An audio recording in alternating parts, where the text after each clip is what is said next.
Namaste, it's the Spiritual Daywalker with your tarot card reading for the next new moon phase from 27th of August until 10th of September. It's Virgo season and this new moon is in Virgo, so it will be about resetting the structures which we live by and the routines. For some it's more external, for some it's more internal, and Scorpio, I feel for you there's a lot internally going on. I will not lie, I have been doing this reading once before and it was a lot about mother and father figures, but something was off. That's probably why the recording stopped out of the blue. So this is Spirit telling me, go again. That being said, it is a general reading, so if the message doesn't resonate with you, feel free to drop the message. If it does resonate with you, drop a comment, like and subscribe, and share this reading to whoever might benefit from this reading style. I don't do love readings though. If love comes up in this reading, that is on you because you are projecting it. Because life is a self-fulfilling prophecy and I don't want to project anything into your reality that is not supposed to be there just because I say so. Alright, since we got the formalities out of the way, let's see. In your reading, it's going to be a DNA spread, which is my version of the Tree of Life spread, with the Spirit axis in the middle coming from Spirit into manifestation and the energies balancing around it. Let's see how this reading goes. In the spot of the soul, there is the Four of Cups in reverse. So you're moving out of discontentment. Something wasn't right. And this discontentment, I feel, is something that you've been carrying on for a long time, carrying around with you, like something which you worked by, which you just accepted as a part of reality. And now you're coming to the realization that reality doesn't have to feel shitty, right?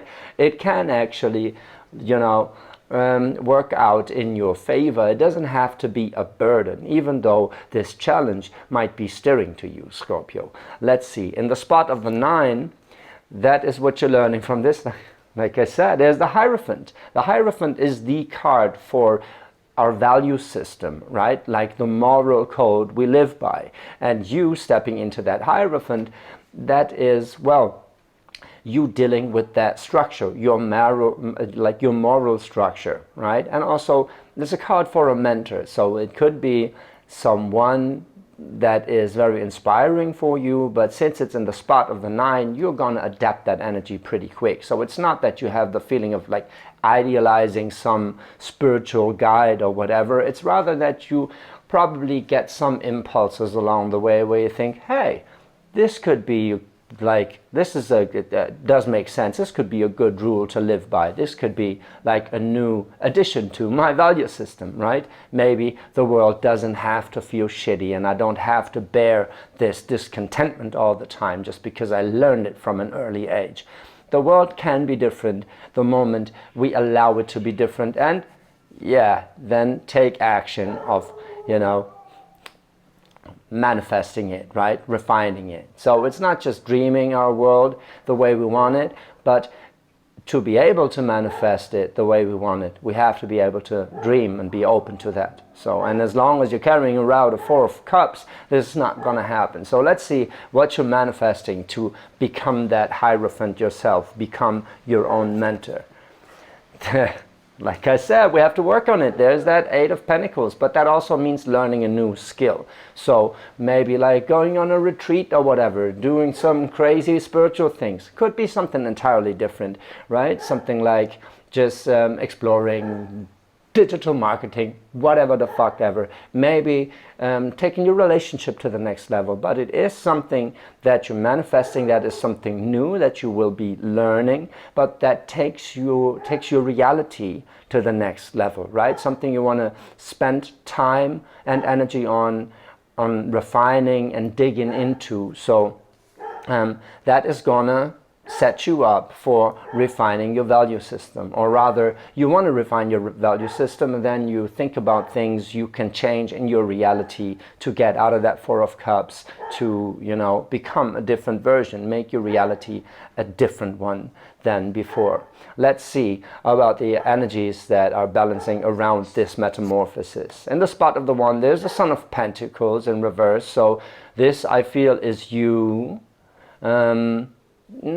taking a risk, right? It's like, that you cannot, like you want to be cautious and like do diligent and whatever, right? But being too cautious sometimes gets you stuck in a situation that is actually quite Four of Cupsy, right? So looks good on paper, doesn't feel right, but breaking up with this energy sort of feels like a big risk to take. And that Son of Pentacles in reverse feels like you're getting out of that energy.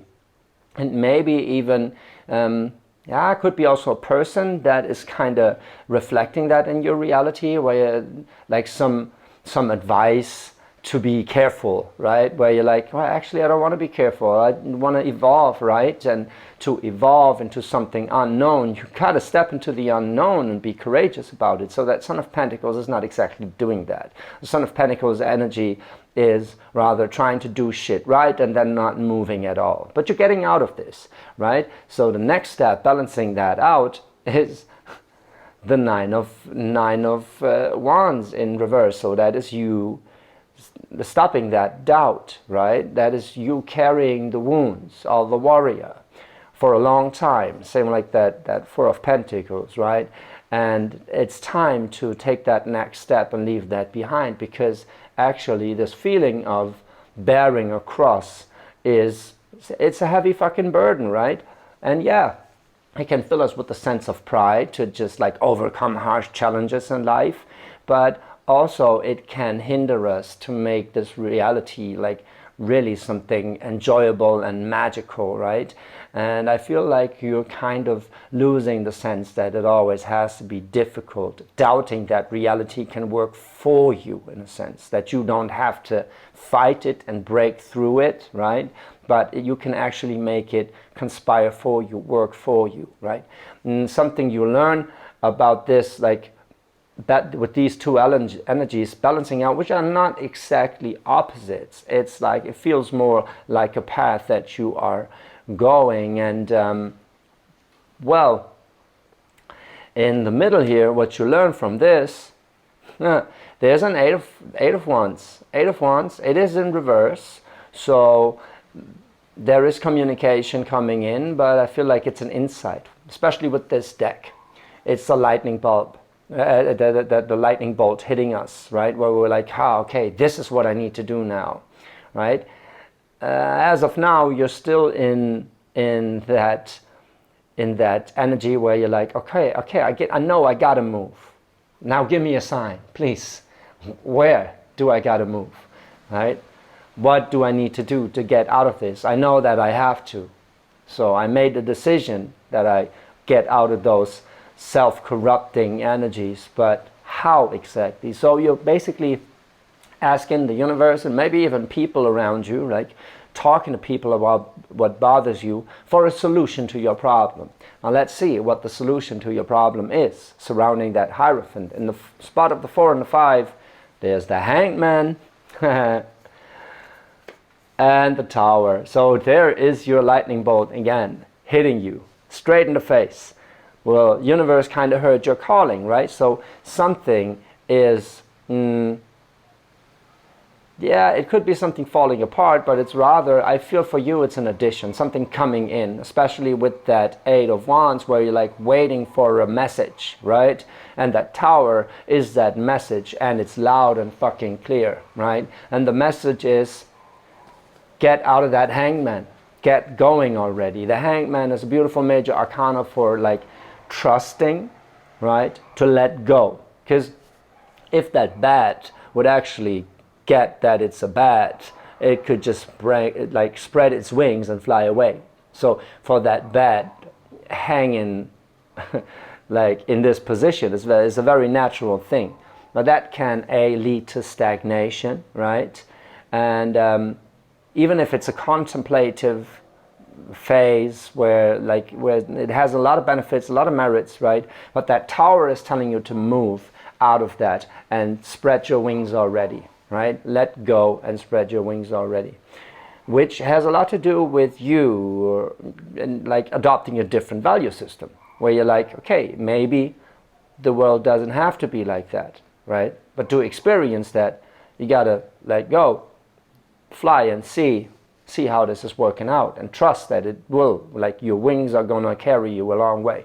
That Tower is going to make you move. So this is could be like a big project coming in where you're like, okay, I've never thought that I could do this, right? So something very different than you did in the past or whatever, right? Or something that you actually wished for just suddenly coming to life, right? You've been talking about, like, maybe it's even a small thing, but the realization is a big thing, right? Where you've just been talking about something you want to change or something you're missing in your reality, and a day later it pops up, and what feels to be out of nowhere, right? You're like, your mind's probably going to tell you it's been there all the time, you just didn't see it, but to you it doesn't matter. In your reality, you manifested it, and that realization is like, maybe there's something about this. Maybe the world can change, and more abruptly and instantly than we actually think. So the tower can be a minor thing that is coming in, but it's going to have a large effect on how you view reality and your moral system in conclusion, right? Let's go one step further into manifestation and see how this pans out. There's a high priestess, right?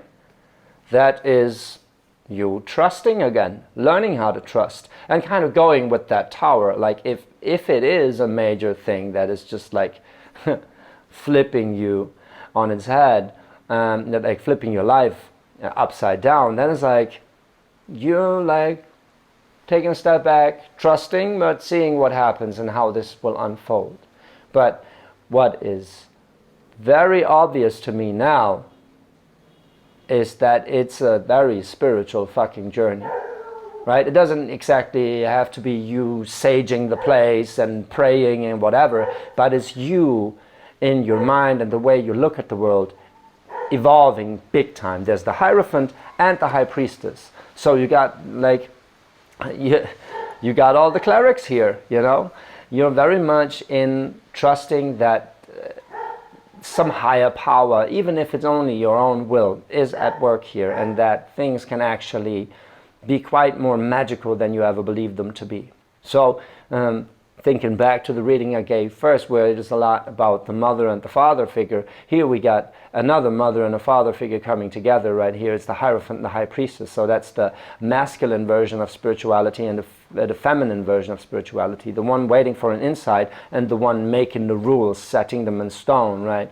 So it is about something very profound on your worldview, how you thought reality would be, and that most likely is rooted in early education.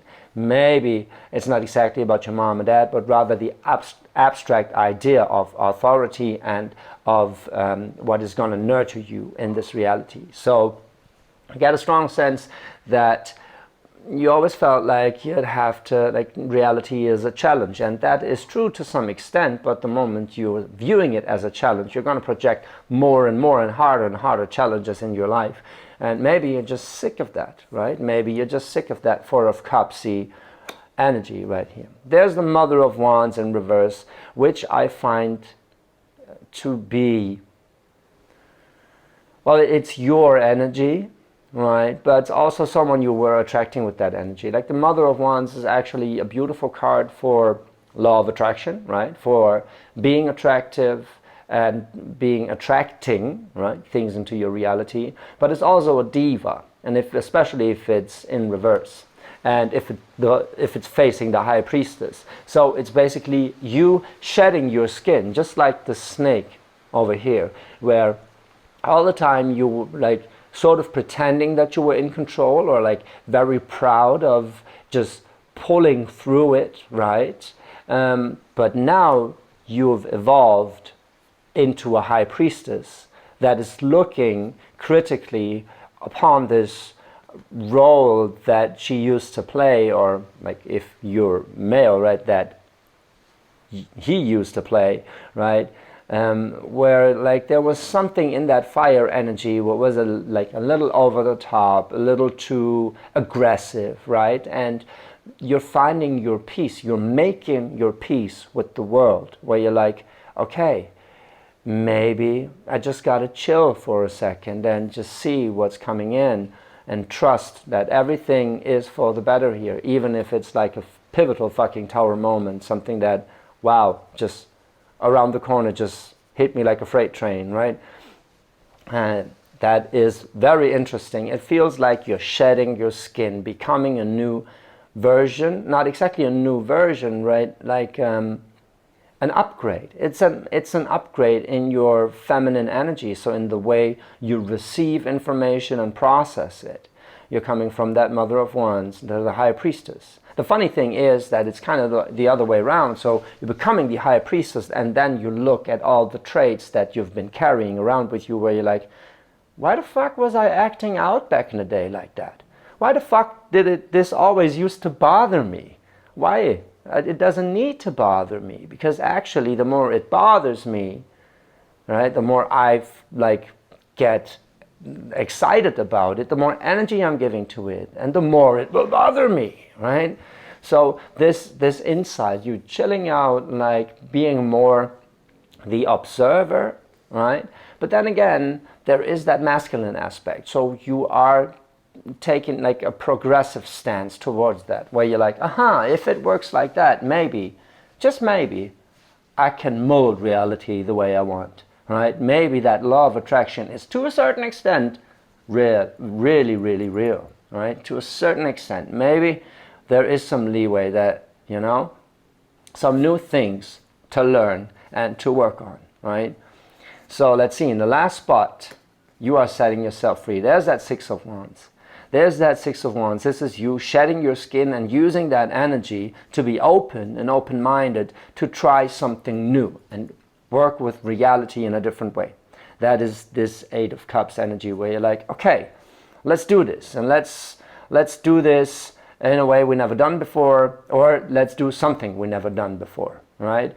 Just you're shedding your skin here and freeing yourself from what I feel to be a burden that you've been carrying along a long time now. And well, it's something that's always popping up, where you're like, yeah, that's too good to be true, right? That sentence, too good to be true, that is a relic of an old paradigm. And whenever that sentence, too good to be true, is coming back in your reality, you'll be like, wait a minute, I'm that High Priestess now. And my Hierophant decides that it can be different, right? That it's not too good to be true. Nothing is too good to be true, right? Well, if someone's trying to sell you some shit on the street, I still use discernment. That's not what I mean. But actually, if it works like a mantra, if you always think like it's too good to be true, or like people are just not trustworthy and yada, yada, yada, your reality will reflect that. The more you think people are not trustworthy, the more not trustworthy people you'll find in your reality. It's just like that. That's metaphysics, right? So this could be something where you're like, if the shit actually is real, or like if there's something to it, right? Let's revisit that, right? Or let's revisit everything we worked on in a different light, right? It doesn't have to be so super cognitively spiritual as I put it now, but it is spiritual in a sense that it's a profound realization on how you view your system, how you view the world. And chances are that if you're watching this right now and you're still in the video, you're probably a very spiritual person. So try some different shit, like standing on nails, for example, or walking through fire or whatever, just to prove to you that this reality can actually like blow up to an extent you never thought possible, right? It doesn't have to feel shitty, right? You can actually make it yours, and that tower is gonna just shove you the right amount into that direction where you're like, okay, let's breathe in, meditate into it for a second and see what's actually happening here on a meta level. This looks so beautiful. So you're going to start something new here, or dig deep into a topic that is interesting you, right? And there you get your insight. So that eight of Wands right here, where you're like, okay, what the fuck am I going to do now? Well, it's going to be answered in the process, where the universe be like, okay, this is what you're going to do. And then you learn something from it, and in the process then, after you gained that knowledge, right, then you know what you got to do. Then you know you can decide, right? But you're learning a new skill set to make that decision on how you want to set yourself free with that Six of Wands right here. That is a very beautiful energy to be in, and it's a very, very different reading from the one I gave that you don't know because the video aborted, but it's coming from exactly the same root. It is you very profoundly setting yourself up to view reality in a different manner than you were told in the past, right? And this reading doesn't have so much past here, right? But more future, more you stepping into your power, which is very, very beautiful. So you're coming to terms with the feminine, the divine feminine, and the divine masculine here, right? That is so beautiful.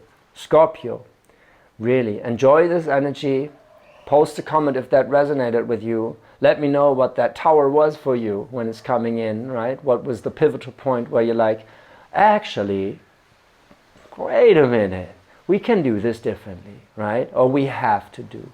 Like, it seems like something big is coming in, or it can be a small thing, but it's gonna be big for you. Let me know what that is. Enjoy this energy. Enjoy growing into your Hierophant and High Priestess. And yeah, thank you for trusting me with your energy. I love you.